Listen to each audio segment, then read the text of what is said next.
দেখো বন্ধুরা, আজকে লাঞ্চে বানিয়েছি হচ্ছে পলতা পাতার বড়া। কালকে উপোস গেছে তো, তাই আজকে পলতা পাতার বড়া খাচ্ছি। আর লাউ শাক চচ্চড়ি। আজকে সংক্রান্তি, আমাদের নিরামিষ খেতে হয়। আলু দিয়ে, লাউ ডাঁটা দিয়ে, একটু পোস্ত, তিল আর নারকল দিয়ে মশলা আর কি লাউ ডাঁটার চচ্চড়ি করেছি। আর মোচার ঘন্ট, নারকোল ছোলা দিয়ে, আজকে আর বড়া দিয়ে করিনি, নারকোল ছোলা দিয়ে মোচার ঘন্ট করেছি। এটাই লাঞ্চের মেনু, আমাদের সাথে শেয়ার করলাম। ভালো লাগলে দেখো, চ্যানেলটিকে সাবস্ক্রাইব করো।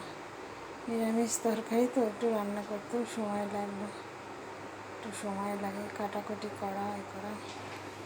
মোচাটা অবশ্য কেটেই বিক্রি করে, লাউ শাকটা কাটতে।